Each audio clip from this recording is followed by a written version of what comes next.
नमस्कार, स्वागत है आपका। आप देख रहे हैं द न्यूज फ्रंट में, आपके साथ योगेश रांटा। कुछ दिन पहले मैंने आपको पीएम इंटर्नशिप स्कीम के हाल के बारे में बताया था। क्या उसकी जमीनी हकीकत थी, इससे आपको रूबरू कराया था। अब मोदी जी की एक और फ्लैगशिप, एक बेहद अहम और महत्वाकांक्षी योजना की हम बात करेंगे। उसकी कलाई खुल गई है। ये योजना 2015 से चल रही है और भ्रष्टाचार का अड्डा नहीं, ठीक शब्द होगा स्मारक, भ्रष्टाचार का स्मारक बन गई है। वीडियो को आप लास्ट तक देखिएगा, हैरान करने वाले खुलासे हैं। आप इसे अगर YouTube पर देख रहे हैं तो सब्सक्राइब कर लीजिए चैनल को, और अगर फेसबुक पर देख रहे हैं तो फेसबुक को फॉलो कर लीजिए। आइए बात करते हैं अब उस योजना की जो करोड़ों युवाओं, नौजवानों को हुनरमंद और आत्मनिर्भर बनाने के लिए लाई गई थी। इंडियन एक्सप्रेस की रिपोर्ट के मुताबिक 18 दिसंबर को लोकसभा में पेश की गई एक ऑडिट रिपोर्ट में इस योजना की कई ऐसी बातें सामने आई हैं जो इस योजना में बड़े पैमाने पर फर्जीवाड़े की ओर इशारा करती है। तो रिपोर्ट है भारत के नियंत्रक एवं महालेखा परीक्षक यानी सीएजी की, और योजना है प्रधानमंत्री कौशल विकास योजना PMKVY। इस स्कीम को लेकर क्या कि इस रिपोर्ट ने बड़े और गंभीर सवाल खड़े कर दिए हैं। सवाल सिर्फ पैसों का नहीं है, सवाल है भरोसे का, सिस्टम का और देश के युवाओं के भविष्य का। प्रधानमंत्री कौशल विकास योजना की शुरुआत हुई थी साल 2015 में। मकसद था देश के युवाओं को अलग अलग क्षेत्रों में कौशल प्रशिक्षण देना, ताकि वो नौकरियां पा सकें और खुद का रोजगार शुरू कर सकें। बड़े बड़े दावे भी किए गए। सरकार ने इस योजना के लिए 2015 से 2022 के बीच करीब 14,450 करोड़ रुपए का बजट रखा। लक्ष्य था 1 करोड़ 32 लाख युवाओं को प्रशिक्षित करना, ट्रेनिंग देना और हर सर्टिफाइड उम्मीदवार को 500 रुपए का प्रोत्साहन उसके बैंक खाते में सीधा देना, यानी डीबीटी के जरिए। कागजों में शानदार थी योजना, लेकिन जमीनी हकीकत क्या थी, यहीं से कहानी पूरी बदल जाती है। कैग ने ऑडिट किया 2015 से लेकर 2022 तक के जो 3 चरण थे उनका ऑडिट किया है PMKVY योजना का, प्रधानमंत्री कौशल विकास योजना का। तो इस ऑडिट में क्या निकला है, जो सामने आया है वो चौंकाने वाला है। कैग की रिपोर्ट के मुताबिक सबसे बड़ी जो गड़बड़ी है वो सामने आई स्किल इंडिया पोर्टल पर दर्ज बैंक अकाउंट्स की डिटेल में। रिपोर्ट के आंकड़े सुनकर आप हैरान रह जाएंगे। कुल 95,90,000, जी हाँ 95,90,000 पार्टिसिपेंट्स में से 94.53% मामले में बैंक अकाउंट की जानकारी या तो खाली थी या वहां पर लिखा हुआ था नल, NULL नल, या NA नॉट एप्लीकेबल जो हम लिखते हैं शॉर्ट में, या फिर 0 अंकित था। यानी जिन युवाओं के लिए पैसा था उनके खाते ही सिस्टम में मौजूद नहीं थे। अब जो बाकी 5,24,000 अकाउंट बचे उनमें भी हालत बेहतर नहीं थी।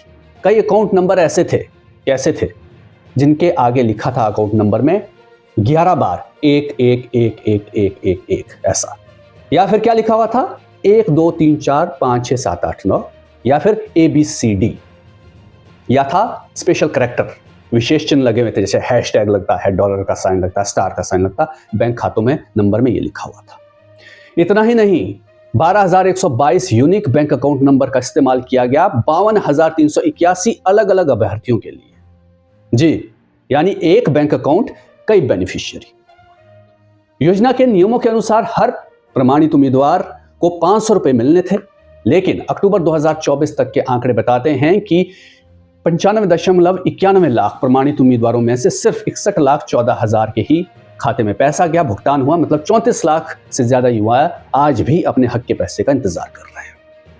योजना के 3 फेज पूरे हो चुके हैं, लेकिन नौजवानों को उनका पैसा नहीं मिला। केंद्रीय कौशल विकास मंत्रालय ने मामले में 2023 में एक सफाई दी। मंत्रालय ने कहा कि शुरुआत में स्किल इंडिया पोर्टल पर बैंक खातों की जानकारी भरना जरूरी नहीं था, लेकिन जमीनी स्तर पर आ रही दिक्कतों के चलते बाद में इसे अनिवार्य नहीं रखा गया।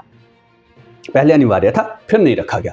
मंत्रालय ने यह भी कहा कि उम्मीदवारों को भुगतान आधार से जुड़े बैंक खाते में किया जाना था, क्योंकि आधार से लिंक बैंक अकाउंट में पैसे सीधे भेजे जाते हैं, इसलिए अलग से बैंक अकाउंट नंबर लेने की जरूरत नहीं समझी गई।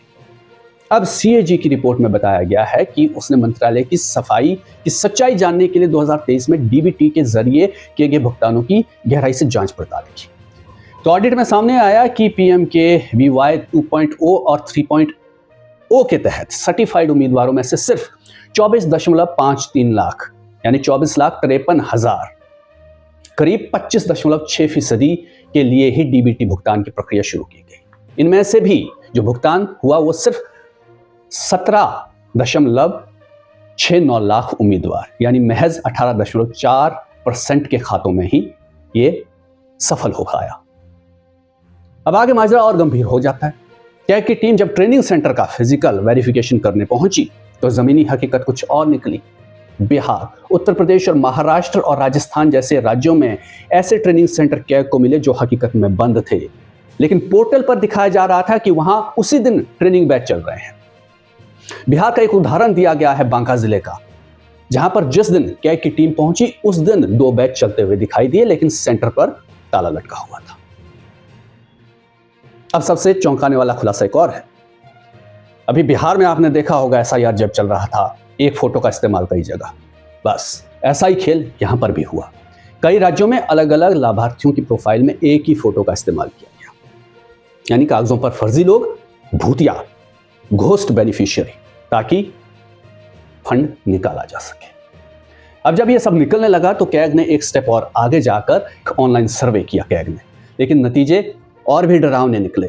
भेजे गए 36.51% ईमेल डिलीवर नहीं हुए क्योंकि ईमेल आईडी गलत थी या फर्जी थी। जिन तक ईमेल पहुंचे उनमें से सिर्फ 3.95% लोगों ने जवाब दिए। ये क्या यानी मतलब 171 रिस्पॉन्स, आप अंदाजा लगाइए 171 रिस्पॉन्स कैग को आए। और हैरानी की बात यह कि इन 171 में से भी 123 ईमेल खुद ट्रेनिंग सेंटर या फिर पार्टनर्स की आईडी से भेजे गए। मतलब लाभार्थियों का जो डाटा था सिर्फ फाइलों में भरने के लिए बनाया गया था। कैग ने अपनी रिपोर्ट में आगे यह भी कहा है कि ट्रेनिंग देने वाले संस्थानों को चयन जब किया गया, उनका सिलेक्ट किए गए कि कौन ट्रेनिंग देगा, तो उसमें भी ट्रांसपेरेंसी नहीं देखी गई। कुछ सेंटर ऐसे थे जिसमें बेस्ट इन क्लास का दर्जा उनको दिया गया था, लेकिन ऐसा कुछ नहीं था। मतलब ना तो निगरानी की गई, ना कोई जवाबदेही तय की गई। सीएजी की रिपोर्ट में कहा गया है कि स्किल इंडिया पोर्टल पर उम्मीदवारों का रजिस्ट्रेशन करते समय उनका मोबाइल नंबर, बैंक खाता नंबर, ईमेल आईडी, ऐसी जानकारियां भरना जरूरी था ताकि उम्मीदवारों की डिजिटल पहचान तय हो सके, ट्रेस हो सके, उनसे संपर्क हो सके। इसके अलावा PMKVY की गाइडलाइंस में यह भी साफ लिखा था कि उम्मीदवारों के पास वैध बैंक अकाउंट खाता होना चाहिए। अगर किसी उम्मीदवार के पास ऐसा खाता नहीं है तो नियमों के मुताबिक परियोजना लागू करने वाली एजेंसी को ये खाते खुलवाने थे उम्मीदवारों के, ताकि पैसा डायरेक्ट उसमें जो है वो जा सके। लेकिन ये सारी चीजें तो हुई नहीं। तो इसका मतलब क्या निकाला जाए? मतलब यही निकाला जा सकता है कि खेल कुछ और है। पैसे खिलाओ, फर्जी ट्रेनिंग सेंटर चलाओ। ऐसा ही लग रहा है कि यही हुआ होगा। जब इन सवालों पर केंद्रीय कौशल विकास मंत्रालय उससे जवाब मांगा गया तो इंडियन एक्सप्रेस की रिपोर्ट में बताया गया है कि मंत्रालय ने क्या कहा है। मंत्रालय ने माना कि शुरुआती चरणों में चुनौतियां थी, लेकिन अब सुधार किए जा रहे हैं। मंत्रालय के मुताबिक अब स्किल इंडिया डिजिटल हब लागू किया गया है। आधार नंबर पर बेस्ड जो है eKYC वो जरूरी है। फेस ऑथेंटिकेशन और जियो टैगिंग, लाइव अटेंडेंस भी शुरू की गई है। इसके अलावा QR कोडेड डिजिटल सर्टिफिकेट दिए जा रहे हैं। सख्त भुगतान सत्यापन प्रणाली लागू की गई है और दोषी संस्थानों को ब्लैकलिस्ट किया जा रहा है और वसूली का काम भी शुरू किया जा चुका है। देखते हैं अब जब स्कीम के चौथे फेज की रिपोर्ट आएगी तो पता चलेगा कि ये जो दावे मंत्रालय ने किए हैं उसमें कितनी सच्चाई है, कितने काम के हैं। लेकिन सवाल ये कि जब योजना बनाई जाती है, लागू की जाती है, तो उसकी मॉनिटरिंग का भी एक ठोस सिस्टम होना चाहिए। और कागजों में होता भी होगा, लेकिन लगता है कि पालन नहीं होता है। जानबूझकर लूप होल छोड़े जाते हैं ताकि मलाई सब लोग चख सकें। आपकी राय क्या है? कमेंट में जरूर लिखिए। वीडियो को लाइक कीजिए, शेयर कीजिए, चैनल को सब्सक्राइब करना ना भूलें, बेल आइकन दबा दें ताकि हर खबर की जानकारी आपको मिले। फेसबुक पर आप चैनल को फॉलो कर लें। मिलेंगे फिर किसी जरूरी खबर के साथ।